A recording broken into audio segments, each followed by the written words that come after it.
Bienvenue dans Stéroïdes, le podcast qui fait l'exégèse des gros bras. Avec Stéphane Moïsakis et Rafik Djoumi. Bienvenue dans ce nouvel épisode de Stéroïdes, le podcast. Je suis Stéphane Moïsakis et cette semaine je suis avec mon ami Rafik. Salut Rafik. Salut Stéphane. Pour parler de NBK.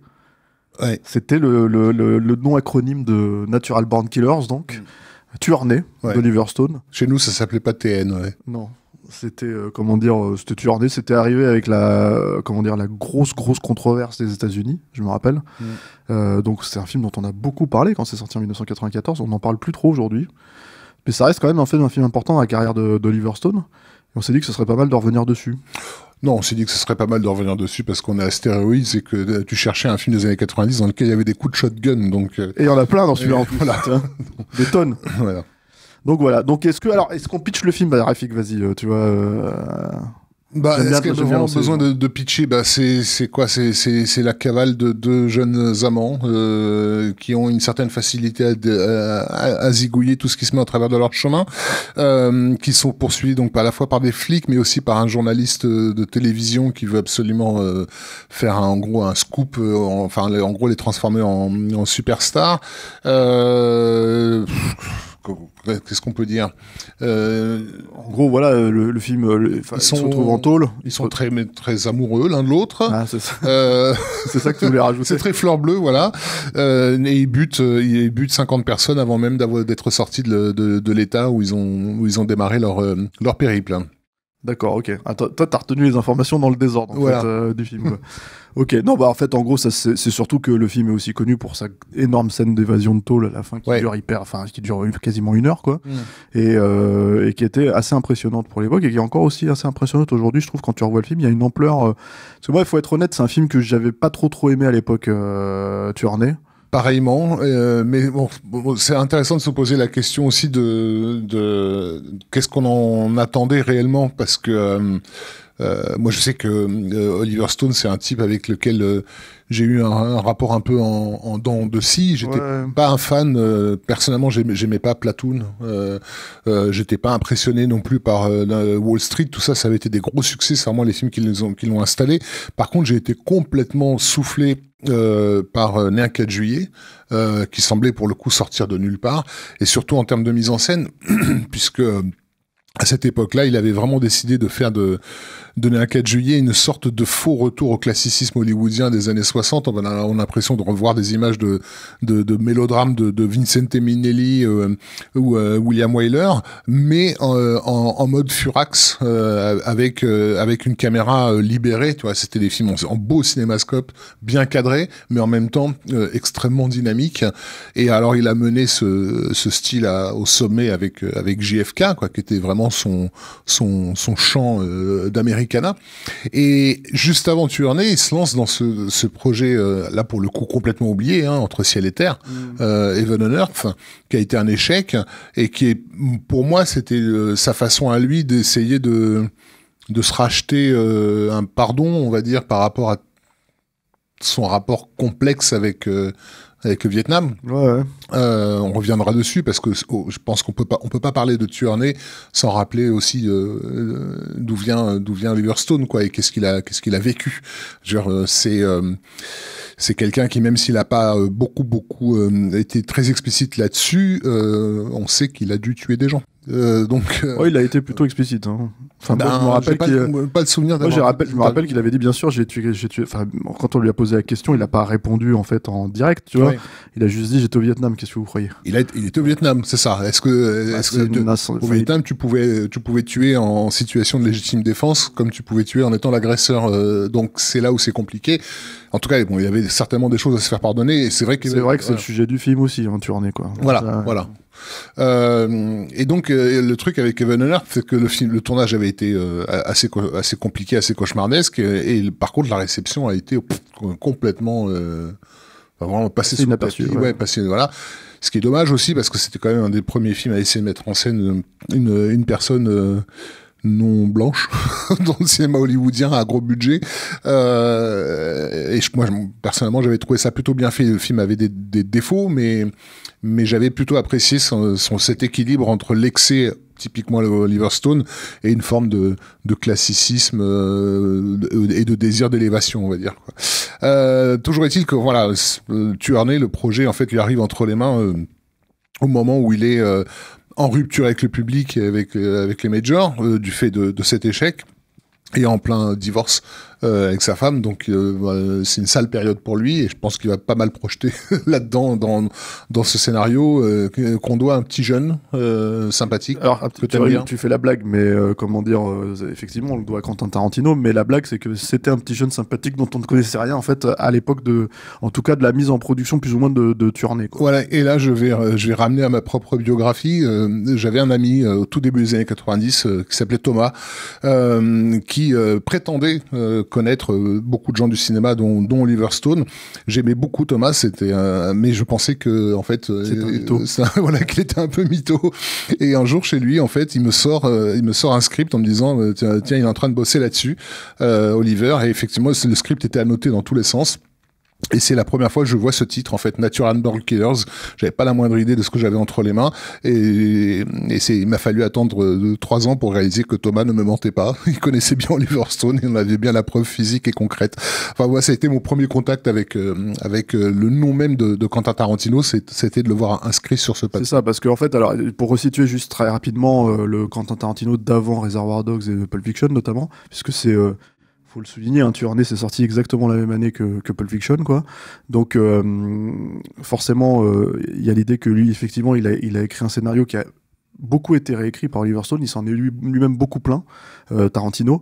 Mais à l'époque, en fait, où il écrivait le film, il l'a vendu pour 10 000 euros, 10 000 balles, ouais. 10 000 $, je crois, un truc comme ça, quoi. Et du coup, comme ça se fait souvent à Hollywood, quand le scénariste vend son projet, il perd plus ou moins les droits dessus, en fait. C'est-à-dire, voilà, il vend tout. Donc les studios ou même les réalisateurs indépendants s'arrogent le droit de réécrire le film s'il faut, quoi. C'est exactement ce qui s'est passé sur Tuerney. Et tout ça a été contractualisé. Ça veut dire qu'effectivement, il y a eu, par la suite, ils ont tellement retravaillé ce script, il a été tellement tiré dans tous les sens que dans le générique final, Tarantino n'est plus crédité que en story. Alors ça, c'est du fait de Tarantino. C'est-à-dire que c'est Tarantino qui a demandé, justement, à cause des réécritures, à ce qu'il ne soit plus crédité en tant que scénariste, mais vraiment en tant que, initiateur de l'histoire. On peut lire le scénar, il l'a fait publier d'ailleurs, Tarantino, en anglais, dans les années 2000. Après de longues années de lutte avec les producteurs, qui lui avaient retiré le droit d'exploiter. Ça va être... C'est assez marrant, parce que ça va être une section du podcast, on va un petit peu en parler. Mais pour rester sur sur cette époque-là, en fait on peut le lire, et en gros le truc qui est intéressant avec Tuerney, c'est que fondamentalement c'est un film qui ressemble pas mal à en fait déjà il y a pas mal de choses quand tu lis le scénario qui vont se retrouver dans les films de Tarantino plus tard quand ils n'ont pas été utilisés dans Tuerney, notamment certaines chansons par exemple. Il y a ce morceau dans Jackie Brown qui s'appelle Long Time Woman, quand elle arrive en tôle, en fait, quand elle est envoyée en tôle, et en fait Mallory, le personnage de la tueuse en série, en fait, quand elle est en tôle, elle chante. Il y a des moments où elle chante en fait des chansons, etc., etc. Et ça faisait partie des chansons qu'elle était censée chanter dans le truc. Comme ça n'a pas été utilisé dans Tuerney, il l'a remis dans Jackie Brown. Mais il n'y a pas que ça, il y a tout un tas de trucs. C'est-à-dire que ça ressemble pas mal à True Romance aussi. Le scénario de True Romance, c'est-à-dire à la fois dans l'histoire d'amour un peu, rock'n'roll, quoi. Le côté Bonnie and Clyde des personnages, quoi. Sauf que là, c'est des tueurs en série. Dans la structure. C'est-à-dire que c'est raconté, à part la scène d'ouverture qui est la même, à quelques détails près, si tu veux, dans le film et dans le scénario. Le reste du film, en fait, est raconté dans une structure, on passe directement en prison. Alors que la prison, dans le film d'Oliver Stone, ça arrive au bout de 3/4 d'heure, en fait, je crois. Donc, du coup, il y avait, en fait, une volonté de raconter en narration morcelée, ce qu'il faisait beaucoup à cette époque-là, ce qu'il a fait avec Pulp Fiction, évidemment. Et tout ça, ça a été ramené à quelque chose de linéaire. Mais effectivement, il a vendu les droits à 2 producteurs, notamment, alors le deuxième prénom je me souviens plus, mais Don Murphy. Don Murphy et Jane Hamsher. Ouais, c'est ça, voilà. Et en gros, eux-mêmes ont revendu le scénario à la Warner, qui du coup a intéressé Oliver Stone sur l'affaire. Et après, oui, le film s'est fait sensiblement 2-3 ans après, ils ont commencé à tourner, quoi. Mais très vite, en fait, Tarantino s'est désolidarisé du film. C'est-à-dire que voilà, il a demandé un crédit en tant que effectivement initiateur de l'histoire. Mais c'est pas seulement ça, c'est que quand le film est sorti, en fait, il a carrément, puisqu'en fait, il sortait son film en même temps. Ouais. Donc, il faisait la promo de Pulp Fiction, qui venait de gagner la Palme d'Or, hein, et il était littéralement en train de taper sur le film, en fait, dans toute la presse, en confirmant qu'il ne l'avait pas vu, en fait. Hein. Je me rappelle d'une interview de lui dans Les Inrocks, à l'époque, de la sortie de Pulp Fiction, où le journaliste lui pose la question sur Tournée, il dit non, je préfère aller voir Color of Night. Le film qui sortait le même week-end, tu vois. Il avait dit cette merde de Color of Night. Et ça, Oliver Stone, il en a beaucoup voulu. Bon, déjà, il s'est défendu de problématiques, de réécriture. Parce que, voilà, Stone déjà rappelé que ils avaient toutes les traces écrites des deals qui étaient passés avec Tarantino et que eux, ils ont fait les choses correctement. Que le mec était au courant, il sait comment ça marche à Hollywood et que en définitive, c'est la vision du réalisateur qui prime. Que son projet de scénariste, il le verrait pas à l'écran. Stone s'est pas privé de rappeler aussi qu'il avait été scénariste, il sait ce que c'est que de voir son travail réécrit par d'autres. Mais que ça fait partie des règles du jeu et surtout il était choqué de dire on fait pas ça dans le milieu du cinéma, on se dope pas les uns sur les autres, on a suffisamment à gérer avec la critique qui nous tombe dessus à bras raccourcis pour pas commencer à s'envoyer des scuds par une interview interposée, quoi. Ceci étant dit, on en avait parlé dans le podcast sur William Lustig. Apparemment, il avait exactement le même problème avec Lustig sur True Romance quand Lustig a demandé des retouches. Tarantino, alors apparemment, il était beaucoup plus cool avec Tony Scott quand Tony Scott lui a dit qu'il voulait réécrire le film. Mais c'est vrai que en fait, ses expériences, plus le succès de ses propres films, lui ont permis à lui en fait de décider de faire les films qu'il voulait faire, de les écrire de la manière dont il voulait les écrire. Et force est de reconnaître que c'est des films qui ressemblent à Quentin Tarantino. Bien sûr, chose, en fait. Parce qu'il en est le réalisateur. Ouais. Ouais. Donc le fait est que voilà, Tuerney en définitive n'est pas un film de Tarantino. C'est manifeste, hein, et effectivement dès le début, même si les dialogues n'ont pas forcément été changés, et que c'est il y a pas mal de dialogues qui ont été changés. J'ai relu justement le scénario pour j'ai revu 2 versions du film. Sur la scène d'ouverture. Ouais, il y a eu quelques trucs en fait. Parce que la dynamique de la scène d'ouverture reste scénaristiquement une dynamique à la Tarantino qu'on ne connaissait pas vraiment encore à l'époque, mais qui s'est confirmée par la suite, puisqu'il y a une espèce de retournement de situation. C'est-à-dire qu'on a une personne qui nous est présentée comme une victime potentielle qui s'avère être le prédateur, quoi. Donc ça, structurellement, c'est du Tarantino. Par contre, visuellement, on est complètement ailleurs d'emblée. Et c'est d'autant plus intéressant ce que tu dis, c'est que justement par rapport à cette scène d'ouverture, alors Tarantino raconte qu'il aurait vu le film jusqu'au moment en fait où il y a la scène avec Rodney Dangerfield, où là en fait il s'est dit mais qu'est-ce que c'est que ce bordel en fait. C'est-à-dire que toute la scène en fait entre de l'enfance, enfin pas de l'enfance mais de l'adolescence de Mallory, où elle a été molestée par son père, etc., qui est interprété par Rodney Dangerfield, qui est un gros comique américain de stand-up, etc., de l'époque, quoi. C'est tourné en sitcom. Donc ça se fout de la gueule de I Love Lucy, Ma sorcière bien aimée, tous ces trucs-là, etc., tirés, enregistrés, ça, tout, quoi. Le truc s'appelle I Love Mallory. Voilà, c'est ça. Et en gros, apparemment Tarantino se serait barré. En fait, au moment où il a vu ça, il a dit mais qu'est-ce que c'est que c'est... Et ça arrive très vite dans le film, quoi. Ceci étant dit, quand tu lis son scénario, la scène d'ouverture, il y a les plans.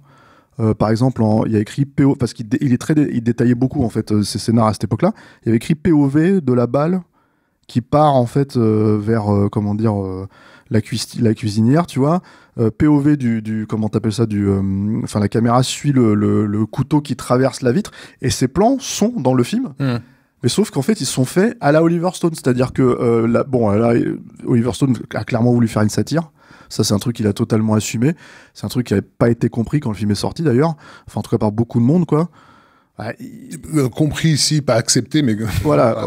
Je pense que personne n'était dupe de ce que le film prétendait être, en fait. Hein. Après, chacun jouait son rôle en faisant les vierges effarouchées, oh mon Dieu. Peut-être, bien sûr, mais en tout cas, le truc, c'est que quand je parle de satire, c'est que dès la scène d'ouverture, donc le plan de POV de la balle, en fait, c'est quand la balle part. C'est un plan classique, hein, qu'on a vu depuis les années 90 et tout. La caméra la suit. Et en gros, elle s'arrête, la nana fait une grimace pas possible, et après sa tête explose, quoi. Tu vois, quand on cut et tout, et qu'on passe au plan suivant, quoi. Et effectivement, là, t'es en train de te dire, ok, on n'est pas dans un film sérieux, tu vois. Mais en fait, le film a été pris très sérieusement, quoi. Et le plan était chez Tarantino, mais pas l'intention du plan. C'est pas ça l'intention du plan, pas le côté effectivement commentaire sur l'image en fait. Voilà, c'est ça. Parce que la réécriture s'est faite avec au départ l'idée d'en faire un film d'action. Au départ, Stone était parti sur un film de genre. Hein. Pour lui, il allait faire un film de gangster classique à la Bonnie and Clyde, adapté aux années 90. Je crois même qu'il avait évoqué Schwarzenegger. En fait, il disait je veux faire un film dont Schwarzenegger serait fier. Voilà, c'est ça. Ce qui est très ironique comme phrase. Oui, parce que les films de Schwarzenegger à l'époque étaient des films violents, mais d'une violence décomplexée, qui était presque considérée comme du cinéma familial. Voilà, j'invite les gens à, je sais pas moi, à se mater Total Recall et à se dire que on allait avec ces gamins de 6 ans voir ce genre de film à l'époque où un escalator entier se fait déglinguer. Et les mecs marchent sur les cadavres et tout ça. Ouais. Et donc il était parti là-dedans parce qu'il considérait jusque-là que voilà qu'il avait toujours fait des films de gangsters avec des twists quelque part, puisque Scarface c'était un film de gangster classique, mais rattrapé par l'actualité du pays. Là, pareil pour l'année du dragon qui posait la question de l'immigration de front. Voilà. Et là, tout d'un coup, avec Tuernay, c'était non, je vais faire effectivement du Gun Crazy et du Bonnie and Clyde, c'est-à-dire en gros cette voilà cavale d'amants fous et meurtriers voilà, à l'ancienne. Sauf qu'il faut resituer justement le contexte de l'époque dans laquelle c'est sorti, quoi. Mais voilà, mais sauf qu'on est au début des années 90 et les États-Unis sont à cette époque-là en train de vivre les débuts, on va dire, de la télé poubelle, trash TV, ouais, avec notamment l'explosion de CNN et de l'information en continu qui fait du coup de l'information un pur spectacle et très vite de réaliser que la violence, voire l'extrême violence, vend très bien et permet de caser pas mal de pages de pub. Il y a alors je sais pas si Stone l'a conceptualisé comme ça, mais à l'époque la télévision américaine est aussi très au fait des débuts de ce qu'on appelle le neuromarketing, qui consiste en fait d'une certaine façon à assommer le spectateur, à endormir son cerveau, à l'anesthésier par de la stimulation à la fois visuelle au niveau des lumières et des flashs et des génériques et des jingles et tout ça, mais aussi de la violence. Et cette anesthésie permet ensuite au message publicitaire de rentrer beaucoup plus profondément et d'atteindre le cortex bien planqué, tu vois. Ce que chez nous l'autre crétin de TF1 appelait le temps de cerveau disponible. Ouais, tout à fait. Ouais. Bon, et du coup, Étienne Moujotte. C'était Moujotte, voilà. Mais qui d'ailleurs ne mentait pas quand il... Non, voilà, c'était même extraordinairement honnête de la part de ce mec, quoi, tu vois. La phrase, c'était quoi? Mon boulot, c'est de vendre du temps de cerveau disponible à Coca-Cola, voilà. Ce qui était c'était le lait, je crois qu'il avait dit. Comment? C'était le lait, c'était Patrick Lelay, ouais, bon. L'un ou l'autre. Hein. Mais ça faisait référence au neuromarketing. Et donc, alors il y a plusieurs choses. Il y a effectivement CNN qui à l'époque fait son beurre avec l'affaire O.J. Simpson, avec Tony Harding, avec le massacre de Waco aussi, qui était un truc complètement aberrant. On l'a oublié aujourd'hui, mais enfin, je veux dire, t'as quoi, une cinquantaine de civils qui ont été littéralement brûlés vifs par le FBI, avec carrément les agents qui posaient fièrement sur les cadavres des gosses. Enfin, un truc avec le recul, tu dis waouh. Qu'est-ce qu'on avait? Il y avait eu un autre truc. Ici, il y avait eu Rodney King, les émeutes de Los Angeles, etc. Enfin, et surtout là, c'était la façon de les traiter, c'est-à-dire en fait, alors évidemment, t'avais, on va dire des médias plus dignes que d'autres, on va dire, sur certains trucs là, mais t'avais effectivement une façon de vendre. Enfin, comme tu l'as dit toi-même en fait tout à l'heure, c'est-à-dire que c'est en fait marchandiser, enfin comment tu dirais, tu vois, oui, les infos, faire du marketing, faire du marketing autour des infos télé, quoi. Et en fait le truc c'est que ce qui est ce qui aujourd'hui a atteint un paroxysme différent, hein, on peut voir ça avec les réseaux sociaux et tout, quoi. Ouais. Mais le truc c'est que à cette époque-là, c'était clairement au centre. il y avait tout un tas de dispositifs de montage en fait, de trucs etc., pour jouer avec ce genre de trucs.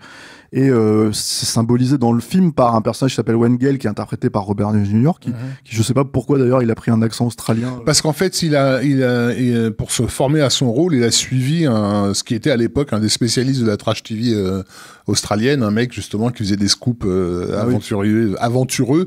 Et donc il a suivi ce mec pendant je sais pas combien de temps, et il a ensuite il a piqué son accent. Il a piqué son accent, ouais. Bref.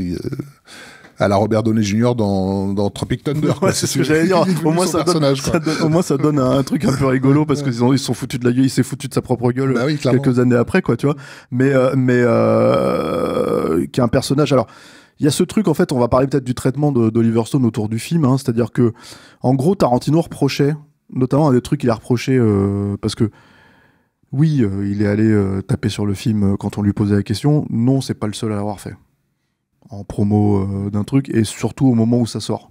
C'est quand même arrivé quelques fois dans l'histoire du cinéma, et je pense pas en fait que, moi je me souviens des interviews où il disait, moi en fait ils ont écrit mon scénario pour en faire un film d'Oliver Stone, et un film d'Oliver Stone, qu'est-ce que ça veut dire? Ça veut dire que c'est un film de gros bourrin qui en fait n'est absolument pas subtil dans son message.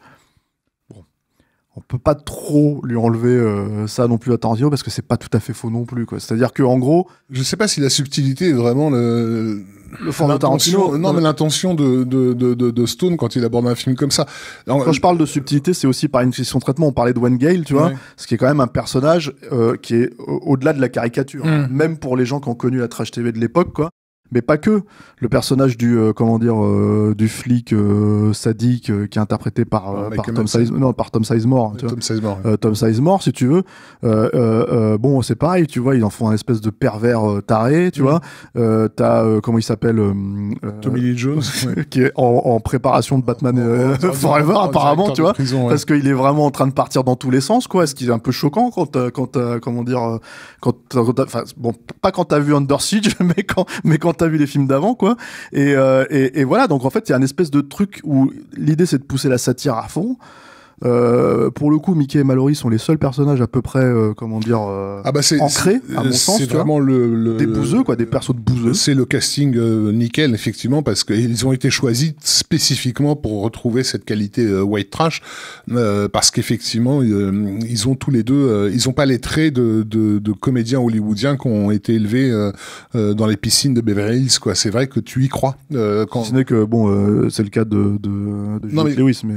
C'est vrai, mais physiquement, en réalité, tu t'aperçois qu'elle a vraiment un côté white trash dont elle a joué par ailleurs. Quand elle chante sur scène ces trucs de rock progressif à l'époque, elle est en train de jouer de ce côté white trash, de ce côté la meuf qui vit dans une caravane. Quant à Woody Harrelson, lui, elle était dans Californie un an avant. Hein. Et puis voilà, son père est tolard et tout ça. Donc enfin, alors il se trouve que son père, son père, je crois que si j'ai pas de bêtises, c'est un tueur à gages. Alors justement, c'est un peu flou. Mais non, lui, il a été très clair là-dessus, Woody Harrelson, mais je sais ils en ont parlé avec Stone juste avant qu'il soit casté, parce que Woody Harrelson a toujours soupçonné son père d'avoir participé au meurtre de JFK.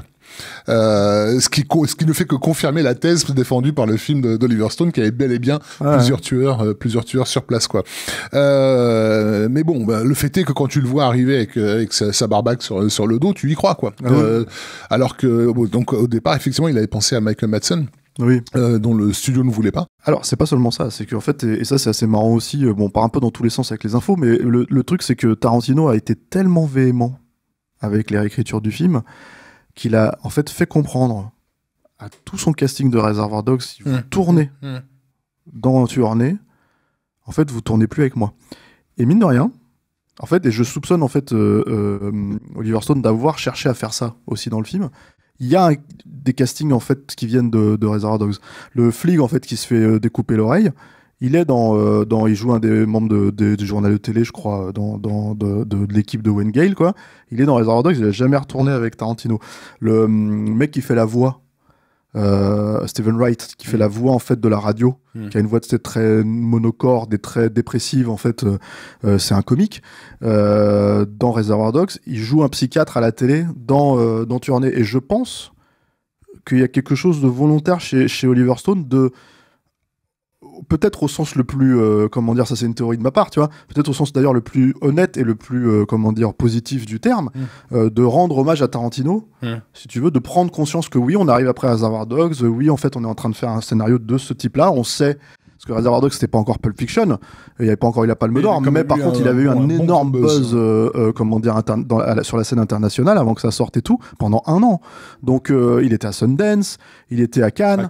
Voilà, et donc, en fait, Tarantino, c'était quelqu'un qui était clairement en train d'émerger à ce moment-là, et je pense, en fait, qu'il lui rendait hommage à travers, mais il a condamné ces acteurs-là à ne plus jamais tourner avec Tarantino. Tout à fait. Tim Roth, il me semble, était aussi prévu pour le film. Et donc, effectivement, Madsen avait été, à un moment donné, envisagé. Non, je trouve qu'effectivement, Woody Harrelson et Juliette Lewis sont parfaits dans le rôle, ils sont ancrés, voilà. Ouais. C'est-à-dire qu'en fait, pour le coup, tu crois à ces personnages-là, tu crois à leur histoire d'amour, tu crois en fait à ce qu'ils racontent, c'est-à-dire que t'as quand même une très longue scène, et je pense que ça rejoint ce que tu voulais dire aussi sur le fait qu'Oliver Stone a tué, tu vois, en tout cas au Vietnam, etc., etc. T'as une très longue scène d'interview où le personnage de Woody Harrelson, en fait, se positionne au-dessus de la mêlée, en disant, moi, je suis en gros un homme supérieur parce que j'ai accepté que la mort et le meurtre, en fait, fait partie, en fait, de mon, comment dire, du monde dans lequel je vis, et je le stigmatise pas, je vois sa pureté et tout, quoi. Je pense que c'est un discours qui est complexe, tu vois, mais c'est un discours que tu peux entendre si c'est vraiment arrivé en fait par quelqu'un, tu vois, et de le mettre dans la bouche d'un tueur en série et lui faire dire un truc comme ça, bah en fait c'est lui faire dire entre guillemets pas une vérité, hein, c'est pas la question de dire une vérité, mais lui dire quelque chose de très comment dire controversé, si tu veux, tout en ayant la conscience que bah oui il y a des gens qui tuent dans ce monde. Et que voilà, ça existe. Il y a des gens qui tuent dans ce monde et il y a des gens qui se repaissent de ces meurtres. Encore une fois, le film arrive à une période où, donc on parlait tout à l'heure de la trash TV, CNN et compagnie, mais il y a eu aussi précédemment presque 10 ans de vidéoclips, et MTV, ça fait un moment qu'ils sont sur place et qu'ils ont complètement bouleversé le paysage télévisuel, justement par une forme de... Alors je vais paraître vieux con en disant ça, mais c'est pas mon intention, mais d'abrutissement par l'image. MTV, c'est du bombardement.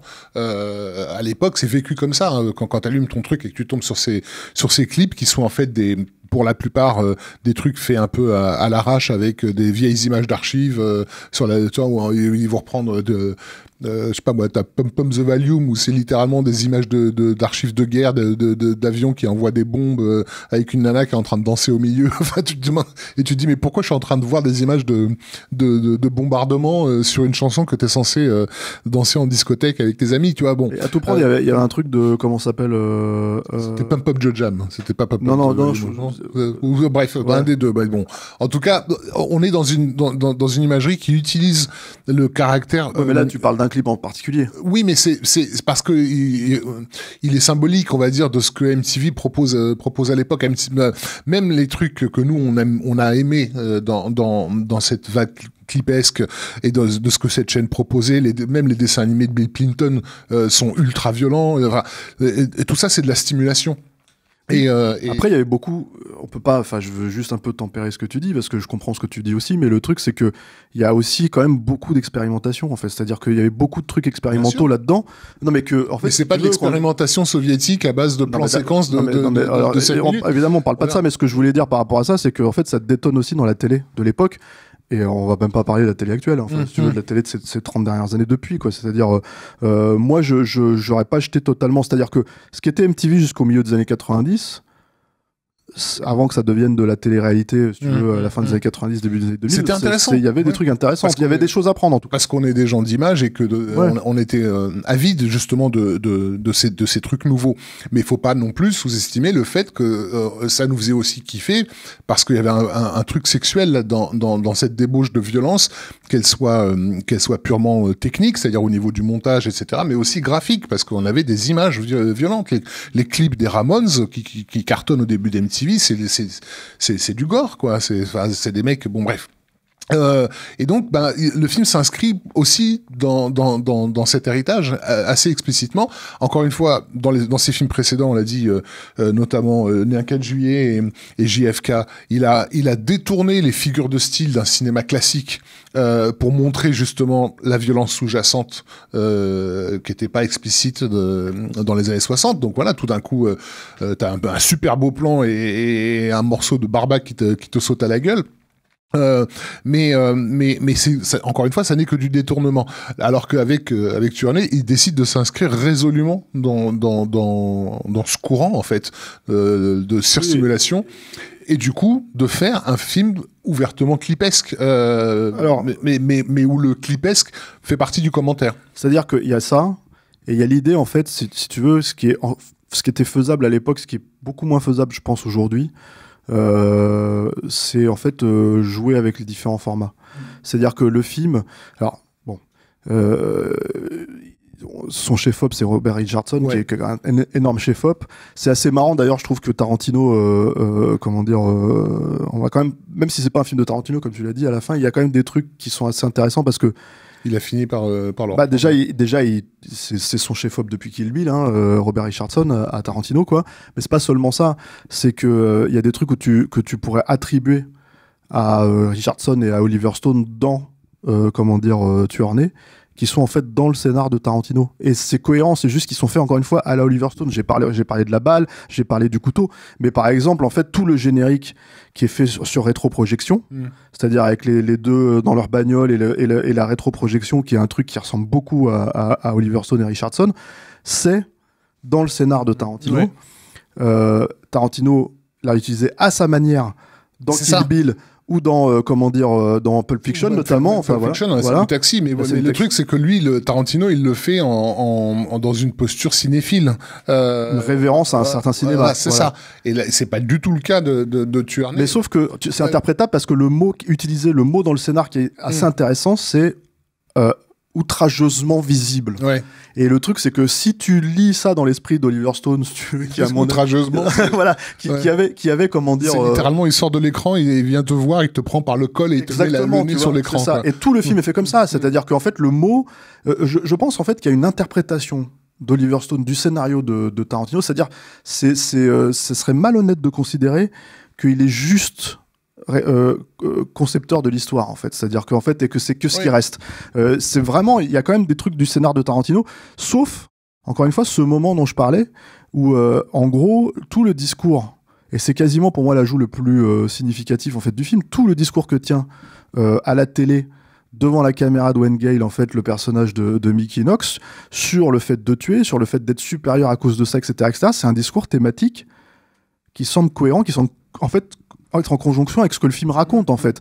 Et du coup, c'est là où je pense en fait que Oliver Stone voulait aussi entre guillemets surélever le matériau, quoi. C'est-à-dire que en gros on va poser la question de qu'est-ce que ça veut dire de tuer et pourquoi en fait on fait en sorte que les tueurs en série deviennent des stars. Voilà, c'est ça, dans les médias, quoi. Tu vois. Et pourquoi on en fait des films, et pourquoi, en tant que spectateur, on jouit de regarder ces films, etc. Ouais. Mais le truc, encore une fois, c'est que Tarantino, il était donc dans une démarche, comme on l'a dit, cinéphile. Et le cinéphile, il est aussi motivé par une recherche du beau, de l'esthétique. Et le truc aussi, il faut le rappeler, c'est la raison pour laquelle on n'a pas aimé Tuerney à l'époque de sa sortie, c'est que c'est pas beau, c'est moche. Mais c'est une mocheté assumée. Lorsque justement il refait I Love Lucy, cet épisode sitcom, tout dans l'image est là pour te dégoûter. Je veux dire, la moquette de l'appartement, c'est la pire couleur qu'on pouvait trouver, c'est littéralement couleur caca. Rodney Dangerfield, il est en Marcel puant. C'est Rodney Dangerfield quand même. Et tout est fait pour ouais, c'est ça, pour te. Il y a ce truc d'ailleurs, c'est assez marrant parce que Rodney Dangerfield en fait ne comprenait pas pourquoi on lui demande de jouer ça en fait, si tu veux. Il comprenait pas le trip, il avait lu le scénar mais il comprenait pas la logique, quoi. Et par contre, il est, moi je trouve incroyable dans le film. Terrifiant, en fait. Ouais. Bah oui, parce que en fait Rodney Dangerfield, si tu connais, c'est à fond la fac, c'est des trucs comme ça, c'est quand même des comédies des années 80 bien sa célébrité aux États-Unis, elle est due au fait que c'était le roi du roasting, et ça, cette tradition qu'on a d'ailleurs pas en France, hein, le roast, c'est en gros, c'est vanner quelqu'un jusqu'à la mort, quoi. Enfin, bon, et lui le premier. Parce que sa phrase clé, c'était I get no respect. Ouais. Et donc, on revient sur la question de la violence. Même l'humour que les Américains affectionnent est un humour agressif et violent. Et donc, du coup, tout dans ce film déborde de tous les côtés. Et je pense que, pour le coup, je pense pas que ça a été conceptualisé au sens... Même si Stone est de fait un intellectuel, je pense qu'il a même pas vraiment posé le truc. Il le dit lui-même que le projet a viré de bord. Hein. C'est-à-dire qu'au moment où ils étaient dessus, quand ils tournaient les séquences avec Richardson, ils étaient même pas sûrs de ce qu'ils allaient en faire en définitive, et que le film s'est vraiment fait au montage. Si ce n'est qu'il y a des choix. C'est-à-dire qu'en fait, en gros, il y a clairement des choix de montage. Mais il y a clairement des choix de format. Voilà. C'est-à-dire, c'est ce que je voulais dire aussi. Et ça, parce qu'il avait eu GFK avant. Voilà. Aujourd'hui, tous les formats sont uniformisés. En gros, que tu ailles en salle ou que tu regardes chez toi, que tu regardes à la télé, c'est littéralement les mêmes formats, en fait, si tu veux, avec les mêmes résolutions. À l'époque, il y avait évidemment une distinction entre la vidéo, une distinction entre le 16 mm, une distinction avec le 35, le 70, enfin voilà quoi. Et le truc, c'est que ce qui fait que, nous, quand on allait voir déjà tourner en salle et que t'avais un format qui était dégueulasse comme celui du sitcom, ou même en fait, en gros, si tu veux, les formats pub télé ou les trucs comme ça, sur grand écran, on se disait, c'est dégueulasse. Mais je pense que c'était volontaire. Je pense que la volonté, c'était de te dire, ça c'est moche, ça c'est bien. Tu vois, il y a un côté comme ça. En fait, le cinéma, la fiction, on peut. La télé, c'est de la merde, tu vois. Et encore une fois, je schématiserai dans la logique des choses, mais en même temps, le film, il va pas beaucoup plus loin que ça, en fait, si tu veux, quand tu réfléchis, quoi. Je pense que c'est aussi la raison pour laquelle tout le monde lui est tombé sur le paletot, hein. C'est que... Parce qu'effectivement, pour moi, il fallait qu'il y ait quelqu'un qui lâche une grenade là-dedans, hein. Il n'y avait pas de problème avec ça, tu vois. avait été bien accepté. Alors bon, il y avait une polémique sur la thématique défendue par le film, mais elle était politique. Elle n'était pas esthétique. Sur le plan esthétique, le film a été très bien accueilli. Je me rappelle qu'on lui avait surtout reproché le personnage de Mr. X, en fait. Oui, encore une fois. Qui arrive et qui débarque, en fait, et qui balance 15 minutes. Mais ça, c'était sur le côté plus politique que le film que se faisait attaquer.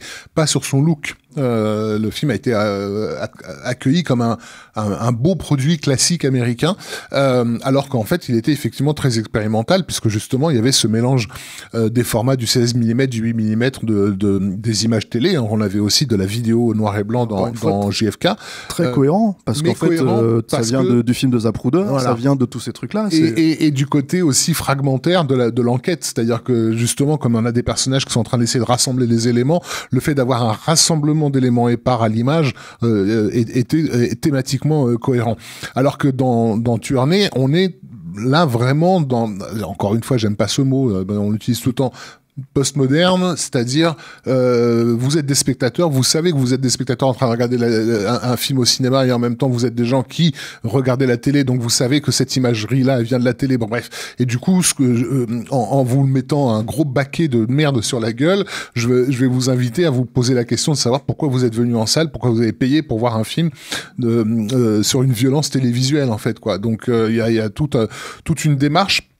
Alors j'avais rencontré Oliver Stone il y a une dizaine d'années, et on avait un petit peu parlé de ça, et c'est vrai je me suis senti con quand il m'a dit vous savez, je ne fais que de l'agit-prop, parce que en fait j'avais oublié presque que Oliver Stone était un pur produit des années 60. Il faut expliquer ce que c'est. Alors l'agit-prop, c'est en fait littéralement agitation, propagande. Ouais. Donc c'était en gros dans les 60s et dans le surgissement de rébellion étudiante des années 60. L'idée c'était de faire une forme de contre-propagande qui puisse justement contrer la propagande du gouvernement de l'époque, qui était donc qu'on assimilait justement encore une fois à ce cinéma classique, à cette télévision classique. Et du coup l'agit-prop consistait à détourner toutes ces figures pour en faire des objets qui soient justement pas propres, des objets sales, des trucs qui te sautent à la gueule. Il n'est pas important dans l'agit-prop d'être juste politiquement ou d'être beau esthétiquement. Il faut juste que ça te crache au visage, en fait. Mais de l'agit-prop sont sortis je sais pas moi, le comic book moderne à la Robert Crumb, on va dire, ou tout ce qui est, tu vois, et Crumb, ces caricatures, elles sont dégueulasses, et en même temps, c'est un mec qui savait super bien dessiner, mais qui faisait exprès de faire sale, comme en France, on a eu Razor, voilà, c'est un dessin qui te sautait à la gueule, quoi. Et c'est vrai que, en fait, Tueur Né, c'est un pur produit d'Agitprop qui ne se préoccupe pas d'être beau, qui se préoccupe pas d'être juste, éthiquement, enfin, il est pas là pour te donner des leçons de morale et de philosophie, même si son personnage principal te fait ce discours en plein milieu, il est là pour te cracher à la gueule, en fait. Et du coup, te réveiller, en fait. C'est contre-courant culturel, en fait. C'est de la contre-culture. Ouais. Sauf que c'est de la contre-culture produite par une major hollywoodienne à plusieurs millions de dollars. Donc c'est ça. Parce qu'en fait, à cette époque-là, bon, c'était le cas. Déjà, JFK, on va dire qu'il avait l'avantage d'avoir, en gros, Kevin Costner, c'est-à-dire qu'en fait, tu disais le film est très bien reçu, il est aussi très bien reçu parce qu'il y a Kevin Costner et qu'à cette époque-là, Kevin Costner, c'était Danse avec les loups. Et parce qu'on a accepté l'idée de détourner les codes du cinéma classique. Encore une fois, on parle de détournement. Tueur Né ne détourne pas. Tueur Né utilise l'imagerie télévisuelle exactement comme elle est utilisée à la télé de l'époque. Alors, oui, mais en même temps... Dans un excès... Non, pas seulement. C'est-à-dire qu'en fait, ce que j'allais dire, si tu veux, c'est que quand tu regardes le film... Il y a de tout dans Tueur Né, encore une fois. Donc il va utiliser le 16 mm qui va renvoyer au mariage de Mickey et Mallory. C'est quand ils sont sur le sur le pont et qui se marient. En fait, t'as des plans de 16 mm qui reprennent, mais qui sont des plans de 16 mm qui font film de vacances en fait, ou de souvenirs en fait, de familial, quoi. Tu vois, ce qui aujourd'hui ça serait l'iPhone, quoi. Ça serait ton téléphone, tu vois. Ça serait ça le format, on va dire. Mais là, c'est ça la logique, tu vois. T'as, bon, alors évidemment, t'as des plans télé parce que en fait, en gros, quand tu vois l'émission, enfin du 480 dégueulasse, tu vois, en vidéo, tu vois dans les émissions de Wayne Gale et tout ça. Donc ça, tu le vois en flash. T'as la pub. Parce que ça aussi, il utilise la pub, et d'ailleurs, ça avait été un truc assez marrant parce que bon, il fait rien que ce que Verhoeven n'avait pas fait, sauf que Verhoeven, il reprenait pas des vraies pubs, il les parodiait, quoi. Mais il prend le Coca-Cola. Ouais, mais sauf qu'en fait, Coca, ils savaient pas. Ils avaient dit oui, puis ils ont vu le film, ils ont fait merde. Qu'est-ce qui s'est passé? Il paraît qu'ils étaient pas contents du tout, mais j'ai envie de dire bien fait pour leur gueule, quoi. Ils avaient qu'à regarder un peu, puis c'est Oliver Stone, quoi. Tu vois? Les gars, en fait, on fait un film sur des tueurs en série, c'est réalisé par Oliver Stone. Tu vois? Et en fait, c'est dans l'hypocrisie de l'époque. Encore une fois, on était dans la mouvance Schwarzenegger casse des bras et éclate des crânes. Oui, quoi. mais alors bon, déjà c'est Oliver Stone, encore une fois. On sait très bien qu'il n'allait pas faire un Schwarzenegger. Enfin, on sait très bien que c'est pas Chuck Russell ou tu vois ou comment dire, je sais pas moi, un autre réal qui a fait des films Schwarzenegger, enfin John Flynn ou je sais pas quoi. Mais le truc, si tu veux, c'est que non, c'était même pas John Flynn en fait, c'est John Irvin, pardon. Autant pour moi, ce John Flynn, c'est un peu plus respectueux quand même. Mais voilà. Et l'autre truc, c'est que en fait, c'est surtout, je pense, c'est les mecs ont payé. Donc ils ont payé pour avoir cette pub. Coca a fait allez-y, hein, tu vois, foutez où vous voulez. Puis là, quand c'est arrivé, ils se sont dit ah merde, on va se prendre une shitstorm sur la gueule parce qu'on n'a pas vérifié, on a juste pris l'argent, on a fermé nos gueules, quoi, tu vois. Donc dans ce mouvement-là, effectivement, c'est bien fait pour eux. Mais le truc, c'est que donc t'as ça, t'as même dans le director's cut, et je suis sûr qu'il s'est dit ça passe, tant pis, parce qu'il a restauré le film. En fait, alors, c'est un film qui a été énormément cuté par la MPA. Ça, c'est aussi un truc qu'il faut dire, c'est-à-dire que en gros. Il nous est arrivé aussi comme ça, c'est-à-dire qu'il était, certes, il y a une espèce de chaos et d'agitation en fait dans le film qui est très, incontrôlable, mais c'est aussi un film qui moi aussi m'avait un petit peu déçu parce que justement je trouvais pas aussi violent que ce que son scénario suggérait, c'est-à-dire, et pour cause, en fait, Stone a dû cutter énormément de la violence en fait du film, ce qui lui a bien fait chier, et je crois qu'il y a 150 coupes au bas mot. Comme il travaillait très vite à cette époque-là, et comme il travaillait, officieusement, le terme c'est qu'il avait, un spécialiste des substances illicites ou je sais pas quoi sur le plateau, quoi. Tu vois, c'est un des trucs qui a été raconté, genre c'est Oliver Stone, tu vois. Donc apparemment il travaillait, on va dire, sous influence, quoi. Et non seulement, oui, ça peut se comprendre, et puis c'est même au cœur du film, puisque le début de prise de conscience des personnages se fait autour de cette scène avec l'Indien. Ouais, sur le peyote et tout. Sous peyote, et donc du coup, c'est à la suite de cette expérience-là, où ils finissent d'ailleurs par le tuer, le pauvre gars, c'est à la suite de cette expérience-là où tu sens qu'ils peuvent plus tuer comme avant, en fait. Bon, il se gêne pas. Il se gêne pas, mais par rapport au couple qu'on lui a imposé, lui, ce qu'il faisait chier, c'était dans la première partie du film. C'est-à-dire que lui-même a choisi de couper de la violence qui arrivait après cette séquence-là. Notamment, il y avait cette séquence où il tronçonnait les jambes des barbarians, là. Comment ils s'appellent? Les frères Paul. Les frères Paul, voilà. Toi, tu dis les barbarians. Bah oui, parce que Barbarians, c'est un terme. Quand c'est sorti en France, dans un pays français. Connard le barbarian. Et moi et mes copains, on avait lu sur l'affiche les barbarians. Ça s'appelait les barbarians. Les barbarians.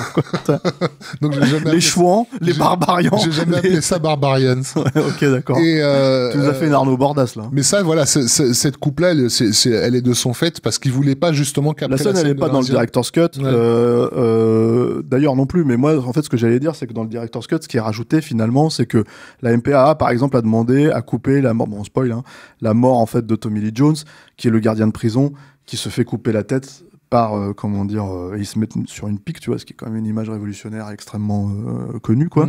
Et en fait, quand il l'a rajouté dans son director's cut, c'est un plan. Mais ce que j'allais dire sur le director's cut aussi, c'est que comme tu sens qu'il a pris des sources qui étaient aussi des sources vidéo, et du coup, parce que probablement ça avait dû se perdre.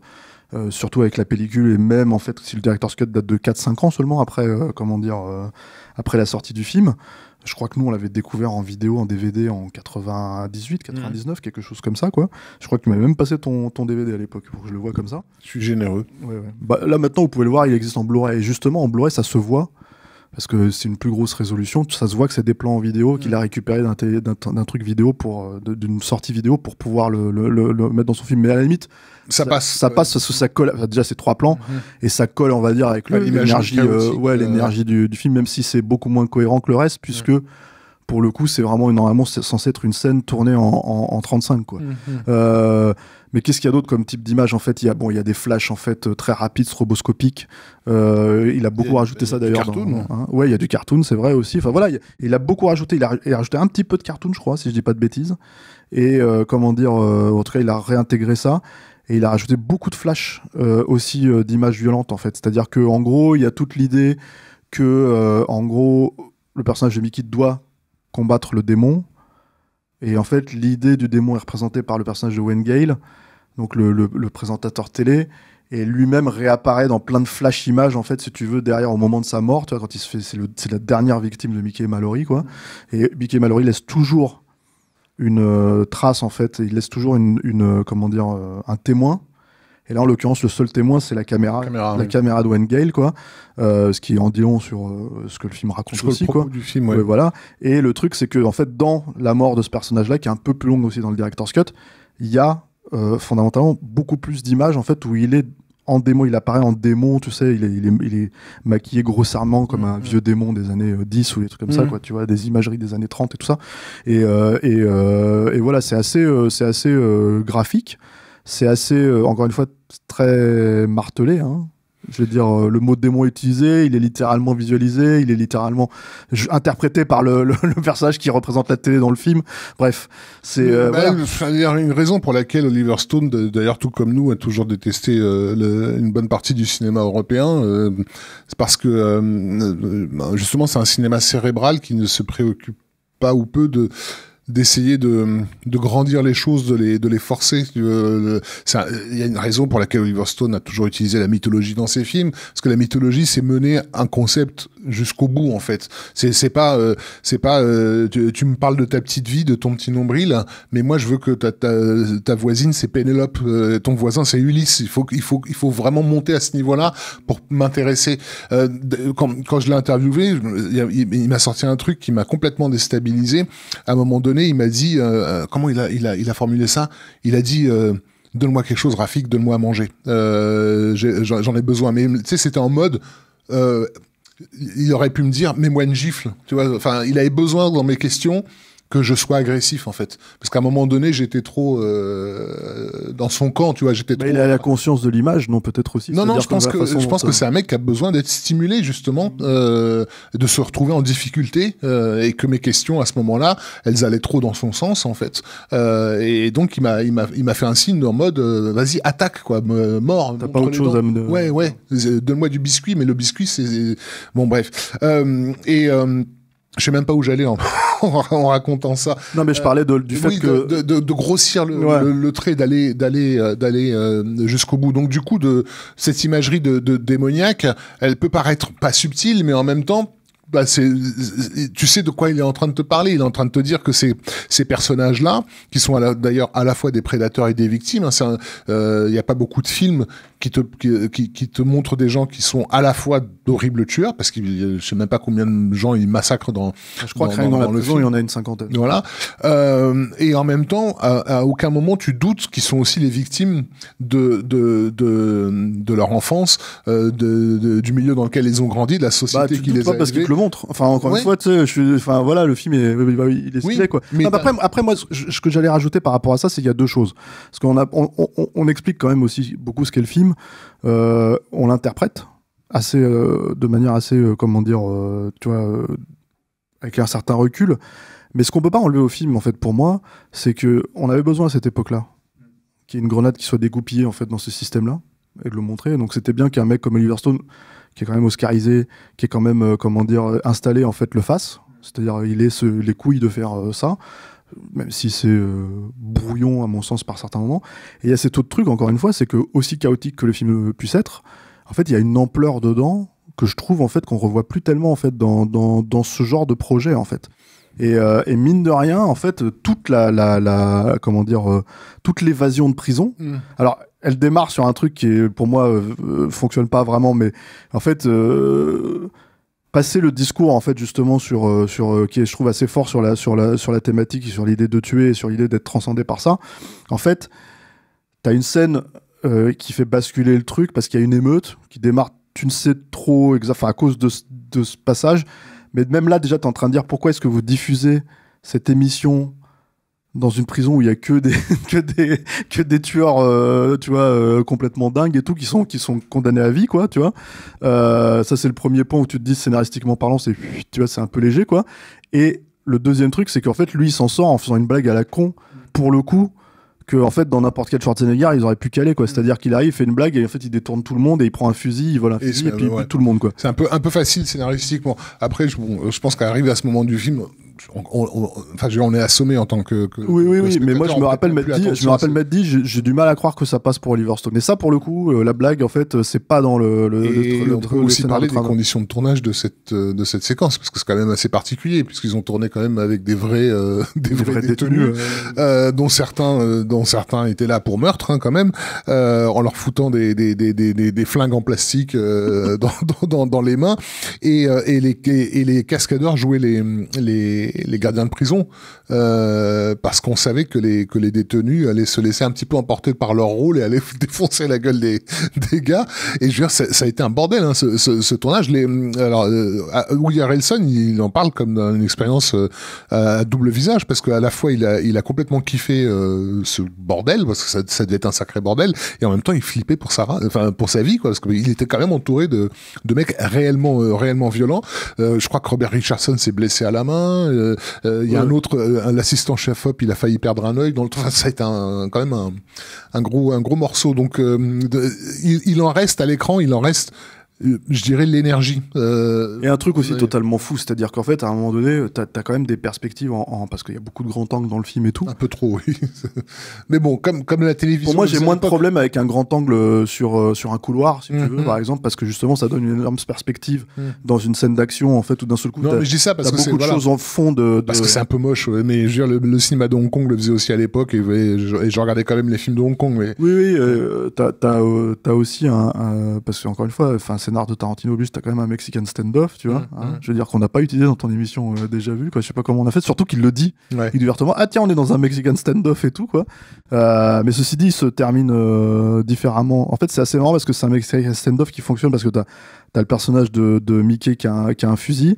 T'as le personnage de Scagnetti, là, qui est Tom Sizemore, donc qui a un flingue. Et en fait, t'as les autres qui le filment avec la caméra, tu vois. Et la caméra, c'est le troisième, entre guillemets, flingue du truc, quoi.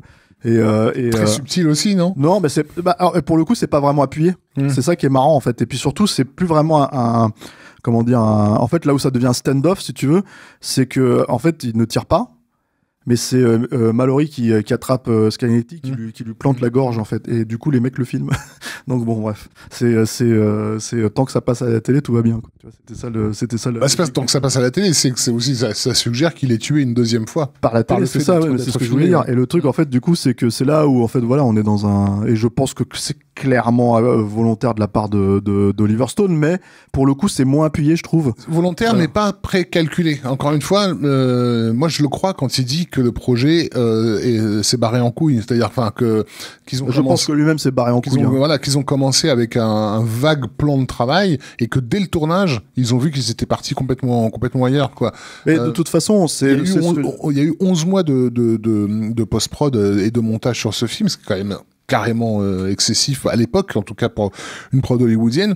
Et alors ça fait rire aujourd'hui. Surtout chez Warner, parce que Warner avait le grand truc, c'était de sortir les films en wet print, c'est-à-dire qu'en fait, en gros, c'est quasiment un truc du studio, c'est qu'en fait, ils lançaient leur prod super tard, ils avaient une date calée, et en fait, ils sortaient le film dans la foulée, quoi. En l'occurrence, un film pouvait être tourné en mai pour sortir en septembre, et voilà. Et là, celui-là, effectivement, chez Warner qui plus est, non, ils ont laissé, mais bon, en même temps, je pense qu'il y avait rien qui sortait de cohérent en 4 mois, si tu veux, de ce film. Et s'il fallait passer du temps dessus, quoi. Et puis un record à l'époque, alors explosé dans les années suivantes, évidemment, mais enfin, on était à 3000 plans, là où la moyenne de l'époque, c'était 800 plans par film. Du pré-Michael Bay. Et donc, c'est clairement du pré-Michael Bay.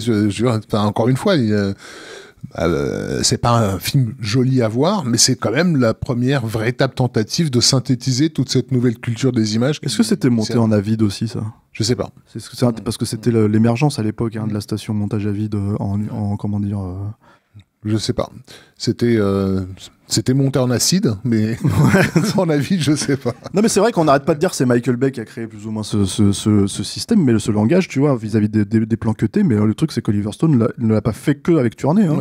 Et bon, il l'a fait avec... Non, mais déjà JFK, il y a des séquences... Et puis, des années plus tard, L'Enfer du Dimanche. L'Enfer du Dimanche, c'est le nombre... Dimanche tombé. On était monté à 11 000 plans, on est parti tombé dans les 11 000 plans, t'es sûr? Non. Ça me paraît quand même beaucoup. Non, ça doit être 10 000, parce que McTiernan voulait monter à 11 000 sur Rollerball. Bon, ça n'a pas été le cas sur Rollerball, mais puisque c'est plus son montage. Sauf que L'Enfer du Dimanche, c'est toute l'expérience cumulée à la fois sur JFK et sur Tournée, mais redevenue élégante. Il y a un retour à une forme entre guillemets cinéphile. Rendre cinématographique un sport qu'on voit tous à la télé, en tout cas le spectateur voit à la télé. J'aimerais bien caser quand même un truc, parce qu'il y a eu autour de Tuernay un autre projet qui a failli naître à cette époque-là et qu'on n'aura jamais vu, mais j'aurais moi bien aimé le voir. C'est qu'avec Hamsher et Don Murphy, ils ont aussi repris le projet La planète des singes. Et c'était en pleine période où Stone était complètement Stone sur ses bancs de montage. Et en fait, ce projet de La planète des singes, qui a rien à voir avec le roman de Pierre Boulle, et donc rien à voir avec le film de 68, qui était une histoire d'ADN de singes du passé qui en fait était retrouvé aujourd'hui. Bon, bref, c'était un pur délire d'ado des 60s qui a pris trop d'acide et qui est parti en vrille, quoi. Et je pense que visuellement, surtout quand tu vois les quelques dessins de pré-prod qui avaient été faits à l'époque, on était dans la même dynamique que Tuernay. Donc on est passé à côté d'un planète des singes particulièrement barré, qui se serait complètement planté en salle. Mais j'aurais quand même aimé bien. Non, mais c'est clair, bien sûr. Mais alors, comment dire, justement, tu parles de Don Murphy, et alors, il y a un truc qui était assez marrant, c'est qu'il nous a insultés sur Facebook. Ah oui, il nous a insultés sur Facebook. Il nous a menacé et insulté à l'époque où on soutenait McTiernan. Ouais. C'est vrai. Ouais. D'accord. D'accord. C'était lui ? C'était lui, ouais. D'accord. Bon, mais lui, c'est un personnage sympathique apparemment, puisque en fait, en gros, il s'est pris une prune dans la tronche par Tarantino. Ouais. Alors en gros, c'était sa compagne, la productrice, Jane Hampshire. Ouais. Jane Hampshire, merci. En fait, c'était sa compagne, et ils ont divorcé depuis. Et dans les années 90, elle a écrit un bouquin sur la fabrication de Tuerney, parce que voilà, encore une fois, on le répète, Tuerney. Là, on a beaucoup parlé du film. Mais c'est un film qui est sorti avec une énorme controverse. On parlait de 150 plans, je crois, c'est ça ce que j'ai dit, coupés en fait de violence, mais ça restait quand même un truc qui a été extrêmement mal vu. Nous, en France, on a eu un petit, fait divers autour de ça, en fait, avec un couple de jeunes ados qui étaient, j'ai plus leur nom. Mais... Oui, mais qui effectivement se sont lancés dans une série de meurtres en prétendant qu'ils regardaient le film une fois par jour. Voilà, et c'était à l'époque de la sortie du film, ils avaient les tickets UGC, je crois, dans la poche, en fait, de Tuerney, quoi. Donc évidemment, nos médias sont montés, en flèche, quoi, sur le film aussi, quoi. Ça, c'est le point. Mais par contre, on n'a pas eu le mot fasciste. Bizarrement. Parce qu'Oliver Stone s'est fait traiter de fasciste par la presse française pendant toutes les années 80, quand il a fait Midnight Express, quand il a fait Scarface, quand il a fait La Nuit du Dragon, c'était vraiment devenu et je me souviens de Stone, ça devait être début des années 90, en interview télé en train de dire mais moi j'étais à Paris pour la manifestation de mai 68, pourquoi on me traite de fasciste? Bon, il comprenait pas, quoi. Mais bizarrement sur Tuerney, alors que le film tend les bras pour se faire attaquer de tout le front, quoi. Bon, en tout cas, il se fait attaquer sur tout et n'importe quoi. Hein, ceci étant dit, le film, effectivement, sur sa forme, sur le fond, sur tout ce que tu veux. Donc ça, faut le préciser. Et donc, comme ça a été une grosse controverse, la productrice a signé un contrat pour raconter l'histoire de la fabrication du film. Qui est sorti 2-3 ans après la sortie du film, quoi, où elle faisait passer en gros Tarantino pour un benet, voilà. Et une des phrases de Don Murphy dans le livre, c'était de toute façon c'est un réalisateur attardé qui n'arrivera pas, qui dépassera pas en fait Reservoir Dogs et Pulp Fiction. Voilà, c'était le truc. Et ils se sont croisés dans un restaurant à Beverly Hills, je sais pas, en 97 ou un truc comme ça. Ça a été une histoire, puisque en fait, Tarantino a été traîné en justice, etc., quoi. Et Tarantino l'a attrapé, lui a mis une patate dans la gueule, quoi. Donc, voilà.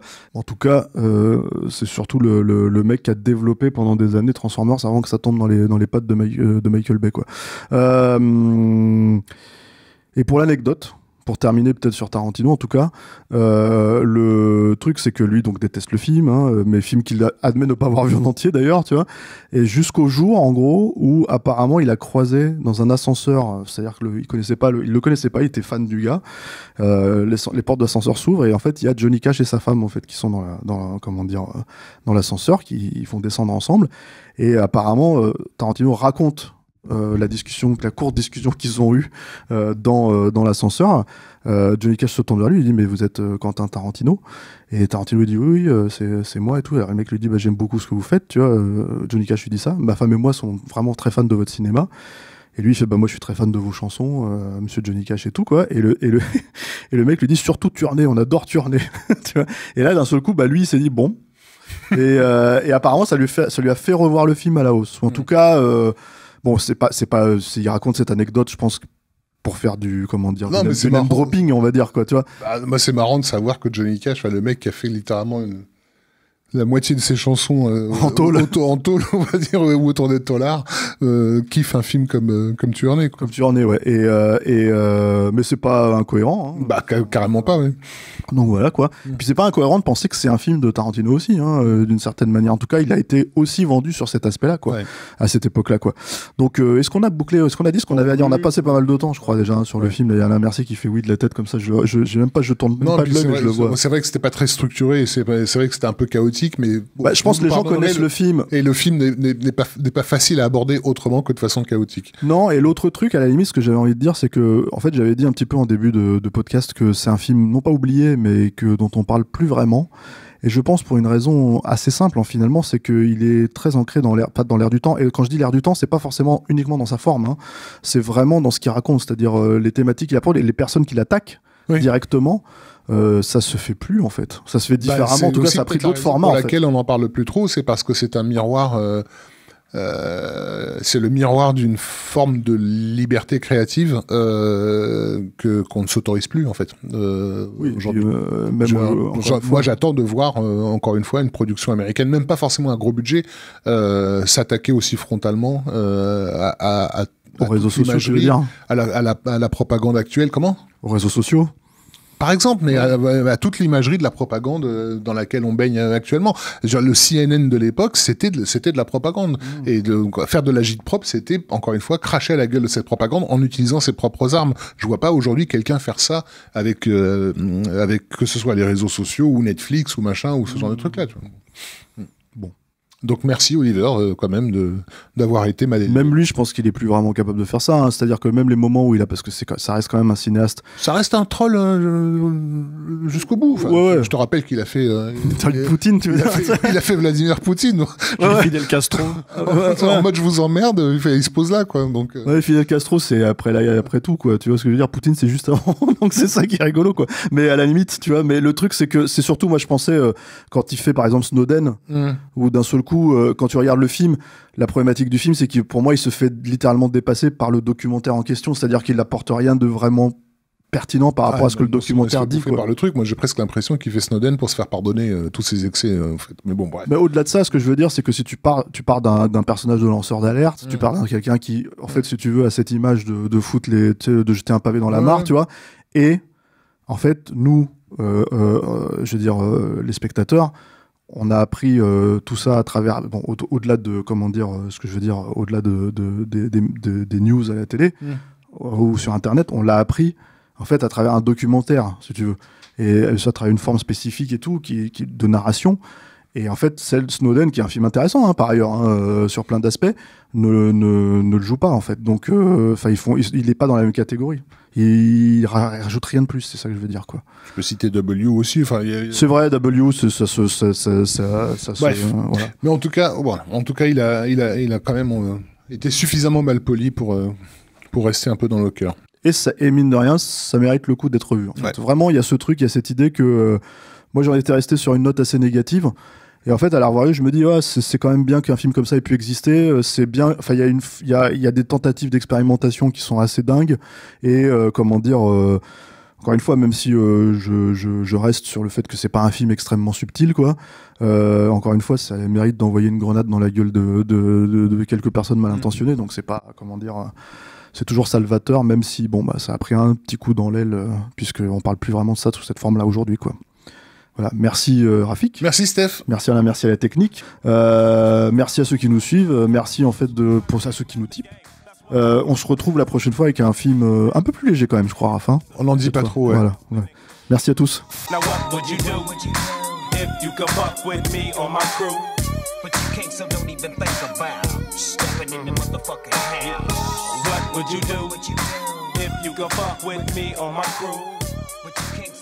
think about it.